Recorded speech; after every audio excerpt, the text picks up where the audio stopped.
Hello, everyone. Thank you for joining our live session today.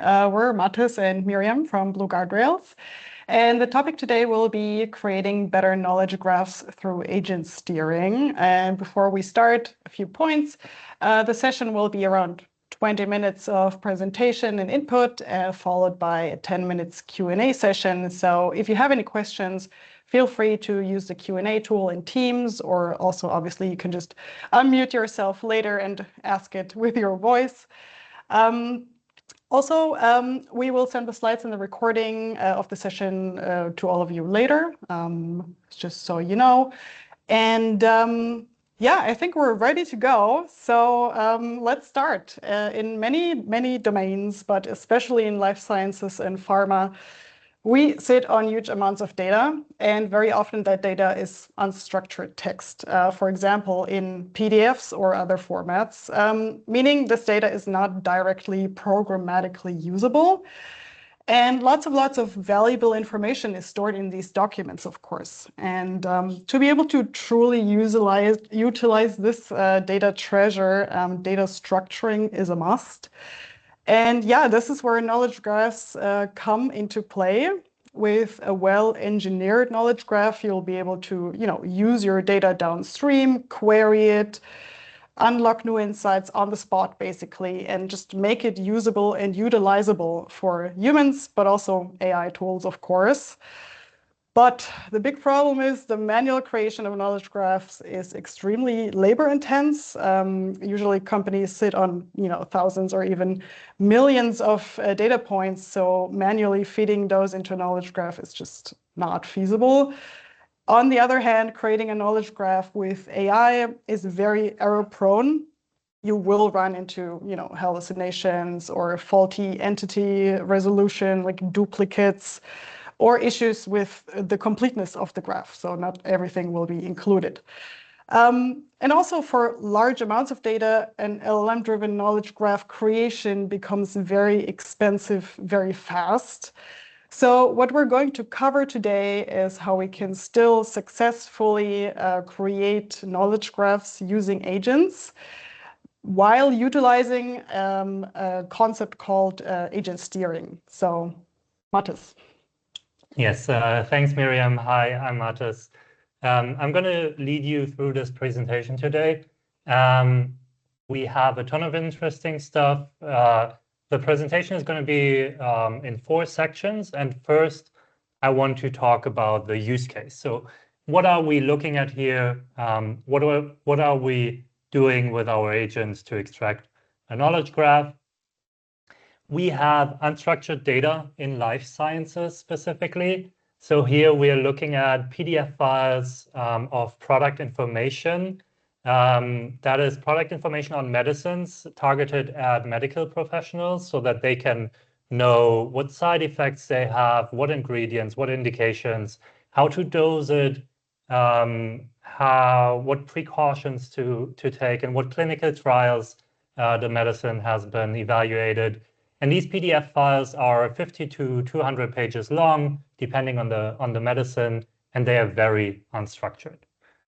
And from these unstructured PDF documents, we want to create this.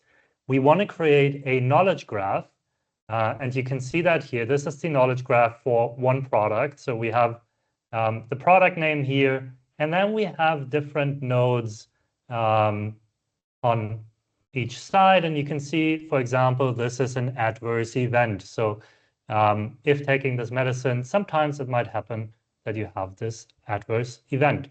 As you can see on the nodes and edges, we encode a ton of structured information. We know, for example, Wegovy has an adverse event reaction, which is abdominal pain. Sorry about that.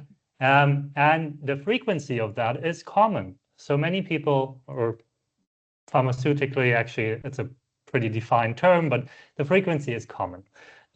We also have grounding. We know which page this came from, which PDF file. So this is completely created using this agent.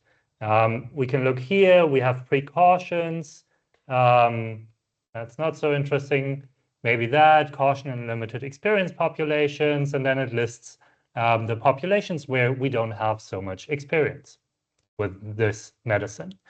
At the same time, we don't want to do this just for a single medicine. So we have one PDF, it creates a graph, but the power comes from actually linking these. So we run the agent across many of these PDF files, each covering one medicine. And then what we can do is we can analyze connections across medicines. So in this example, and this is pretty interesting, we have Ozempic, which is pretty well known. And then we have, I'm sorry, it's a bit hard to navigate. We have Wegovy. Now, the thing is, this thing in the center here is the adverse events. And Wegovy and Ozempic, for those that don't know, have the same active ingredient, semaglutide. And the funny thing, or the interesting thing here, is that although they have the same active ingredient, they're not sharing all adverse events. Why is that? Because Ozempic originally was registered as a medicine against diabetes, to handle diabetes, whereas Wegovy is specifically allowed or indicated for weight management. So you can see here, for example, on the right-hand side for Ozempic, that one of the adverse events is weight decreased, because the indication is diabetes. But for Wegovy, obviously, because it's specifically targeted at weight management or indicated for weight management, weight decrease is not an adverse event. It's the desired effect of this drug. So this is kind of the use case we're enabling here. We are creating structured data from these unstructured PDF files. Now, the problem is that comes with many challenges. The first one is entity resolution. I give you a few excerpts from different medicines. We have Wegovy again. Here's some adverse events. We have Exjade, some other adverse events. And then we have Adempas. And if you look closely, you can see here that they all share one adverse event: dyspepsia, indigestion, or dyspepsia. Because in fact, indigestion and dyspepsia is the same entity. We need to resolve that correctly so that we can connect the different medicines across the different nodes across medicines. So that's the first challenge. How do we enable entity resolution? Next up, we have completeness. Again, we might want to extract all of these entities. And as you know, you might prompt an agent saying, hey, extract all of these adverse events. And then the agent goes and calls tools and calls another tool. And then at some point it says, I'm done, adverse event extraction completed. Only to in fact later find out that it didn't quite extract all of them. That's a common failure pattern we see in LLMs. They tend to under-extract. They tend to forget stuff. They tend to not extract this node and this node and this node, although they're mentioned in the document. So that's challenge number 2. And then the third challenge is hallucinations. We've shown in a recent benchmark that we published called Placebo Bench that LLMs hallucinate at a rate of up to 64% in a pharmaceutical RAG setting. And that is no different for this use case as well. The LLM might hallucinate the frequency of an adverse event, the scoping of a precaution, like is this only for a certain special population like the elderly, or does it apply generally? These kind of things, it might hallucinate. All right. So how do we overcome these challenges? What we did is we created a very sophisticated harness for our agent. So the harness is everything except the model, basically. It's the tools you give to the agent, it's the prompts, the verification layers that you introduce. Now, the first part of the harness is our schema.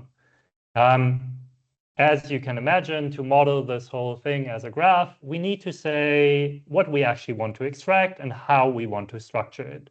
Here's a small example from our schema about clinical conditions. So this is a disease, for example, and then an edge like has adverse reactions. So these could connect, for example.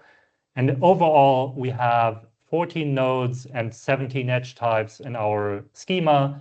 They have numerous attributes. Validation is built in thanks to Pydantic. And all the edges always record page numbers, verbatim excerpts from the PDF sources so that we can trace it back to the document.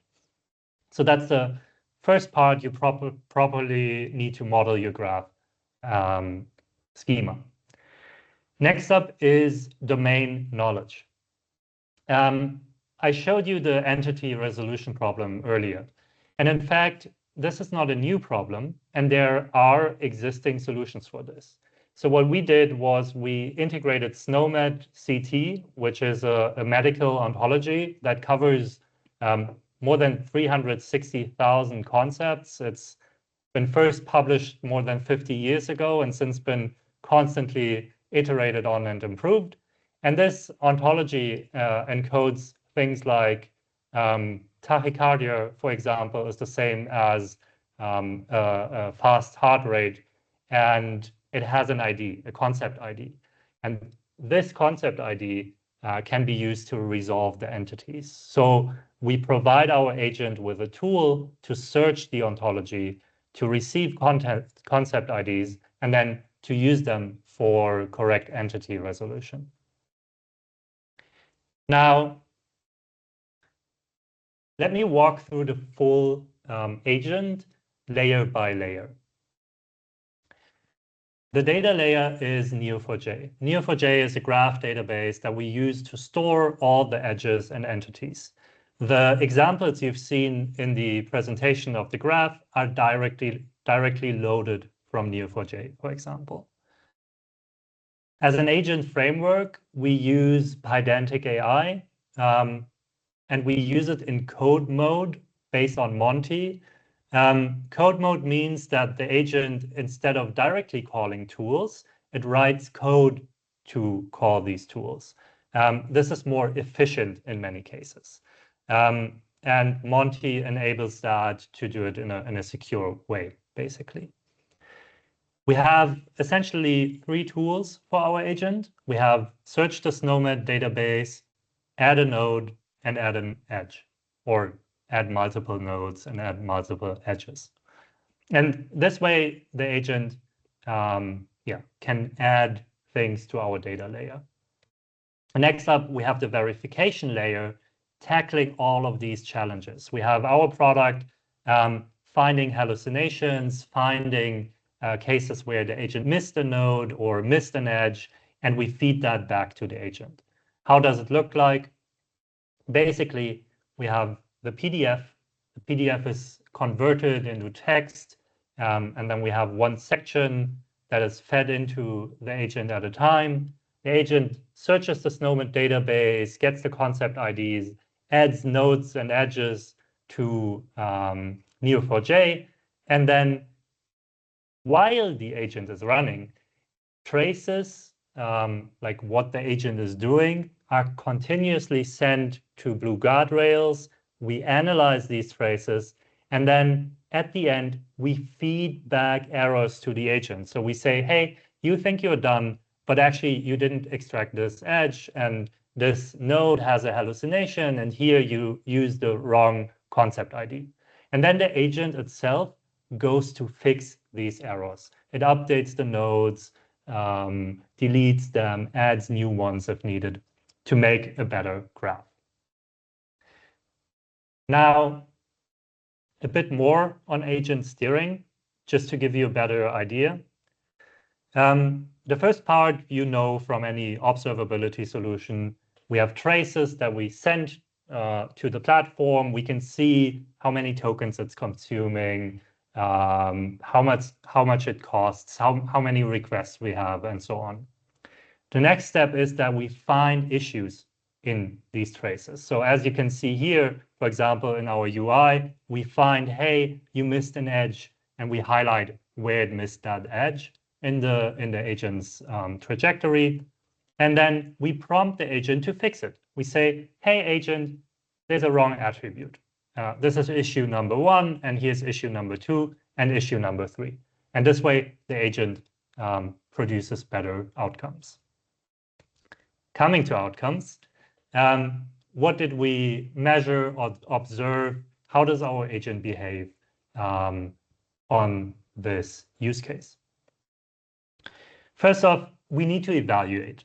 So we created ground truth of 1,600 nodes and 1,800 edges across 7 products.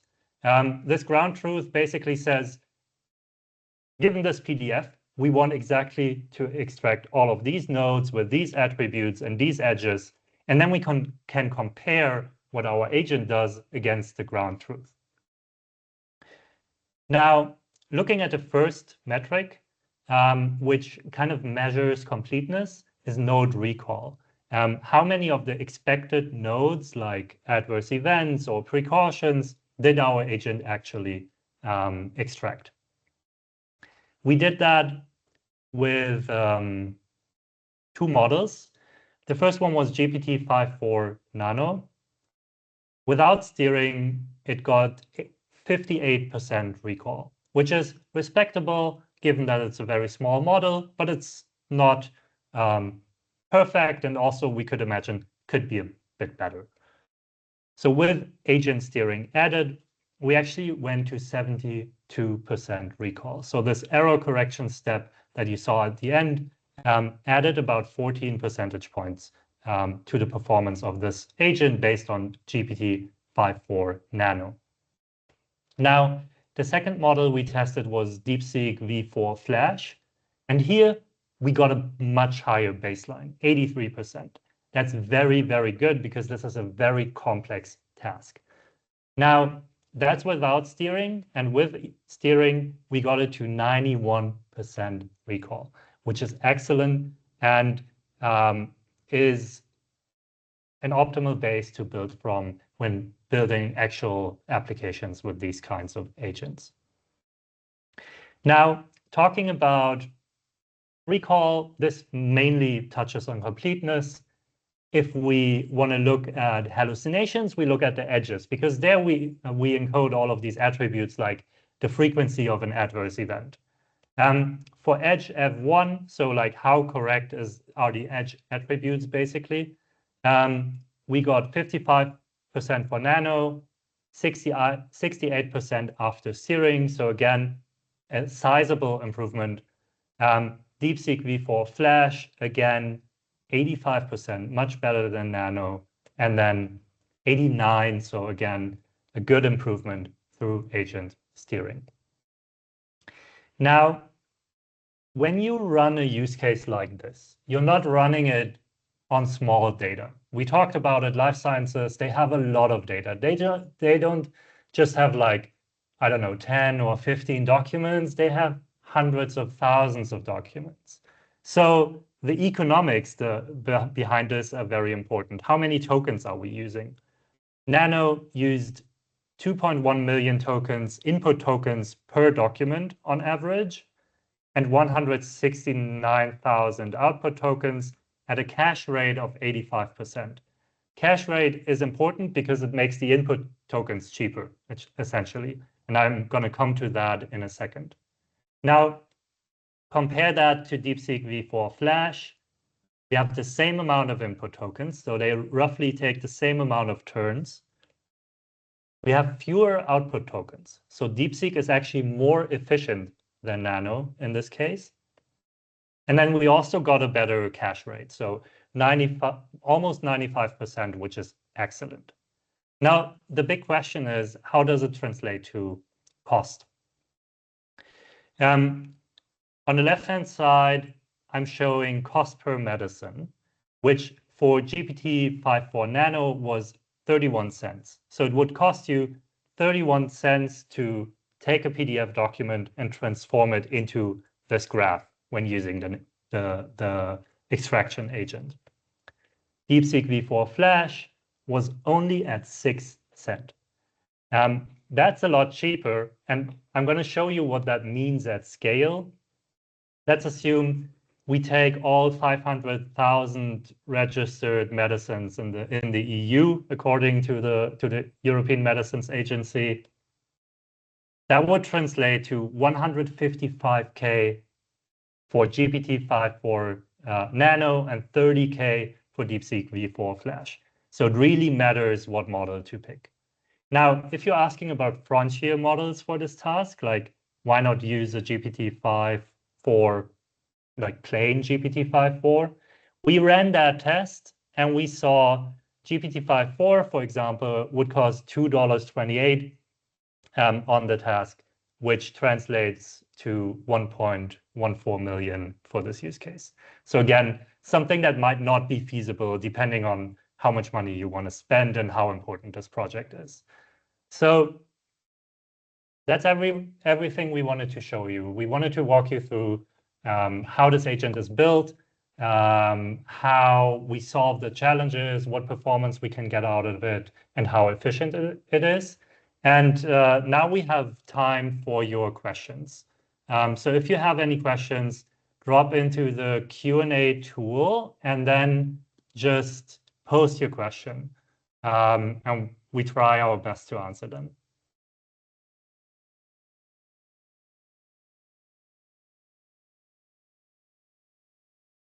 All right, let's see what we got here.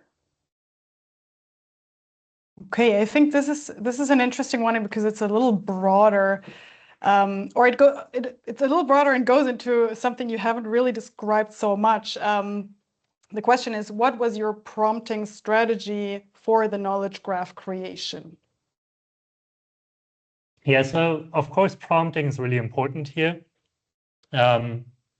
Basically, what we did was we started with a prompt that we thought would perform pretty well. And then we used our platform and this issue detection to iteratively refine the prompt, so that prompt changes are actually based on numbers and not our guesses. And we did it in two ways. We either used a coding agent, pointed it at our platform, said, hey, look at this trace, find the issues, and then adjust the prompt so that these issues don't happen anymore. Try again. We ran that in a loop, kind of auto-improving the prompts.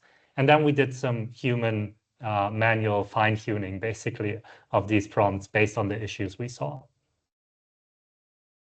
All right, we have another question here. Is your verification binary in the sense of grounded versus not grounded, or do you track graded levels? Yeah, so the grounding is neither binary nor really graded. What we do is we actually highlight the span of text that is the issue. So you don't get like on the whole trace or the whole message of the agent,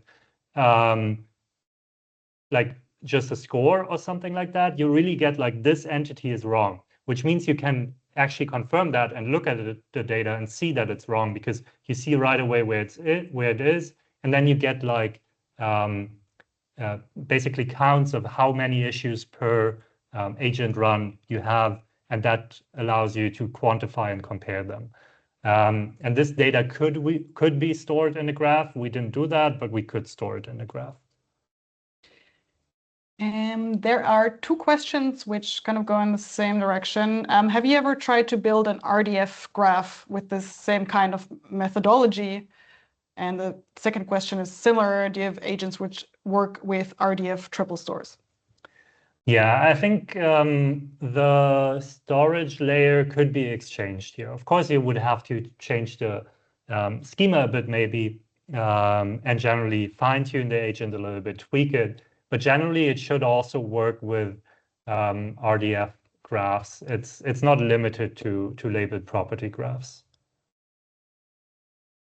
And another question here. How do you keep the data schema of the graph consistent? Is there an ontology? Or how does the data model in the knowledge graph look like? Yeah, so we created a fixed schema up front, basically. And then we always validated against the schema. So we modeled our data using Pydantic in this case, because this was something we could easily run where the agent runs. And then we validate, for example, that it only can create the nodes that are valid. It can only connect the nodes that are valid to connect to. So we had like allow lists for this node can connect to this other node and so on. So it's a schema we designed up front, but we used the labeled property graph as a kind of data storage layer and not an RDF graph. Next one is, how do you decide when the steering loop should stop so you do not keep spending more tokens for smaller gains? That's a very good question. Yeah, it's a really good question. So what we did was we had the evaluation data. So for this case, we could just basically evaluate at every feedback loop step and then see what was overall the best result. We capped it to 2 feedback loops because the third one made it slightly better, but not so much better that it was worth it to steer again, basically. And then we have another question on domains. Could the agent be trained on domains other than medical? Yeah, sure. I think the technology is domain agnostic here. Evaluators can be configured to cover different domains as well. So if you want to use the steering with another domain or other issue types, for example, you could do that. Okay, I think we have two more minutes. Do you process one PDF at a time, or can you process multiple in parallel? Any insights here?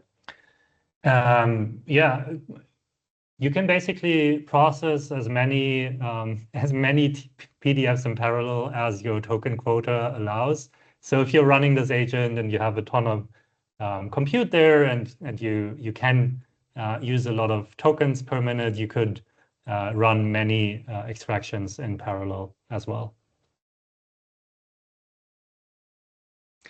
Okay, and then the last one, I think 1 more minute is good. What's the sampling rate of the traces? For this agent, we sampled all traces, and then we evaluated only the assistant messages, so not every tool call, but you could evaluate them in retrospect, basically. But the sampling rate is configurable, so you could use a lower sampling rate if you don't want to analyze all traces. Okay, I think let's squeeze one last one in. Is there anything we still have? How did you know which tools to provide for the agent?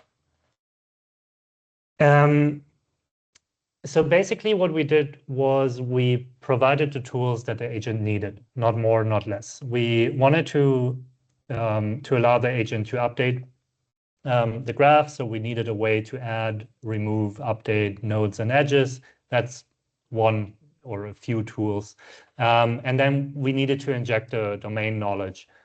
So that's the SNOMED database search. All of these tools have been carefully optimized though. So on SNOMED, we tuned the retrieval quite a bit. On the node and edges, we have a ton of verification as well and validation in the tools. Is this a valid node, a valid edge? Can they connect? Does the SNOMED code match the name of this node? Stuff like that. So yeah, that's how we decided. Basically, evaluate, look at the traces, and figure out what does the agent need to perform well. All righty, I think we're at the end. I hope in summary we could prove to you that knowledge graph creation by LLM basically is definitely possible if you have the right tools and you have a good approach. as we're saying here on the slide, if you have any project and you would like our input, you need some help there, just talk to us, hit us up on LinkedIn or with our emails. We would be super happy to chat with you. And again, we're going to send you the slides and the recording. Thank you so much for participating, and see you soon. Thank you. Bye.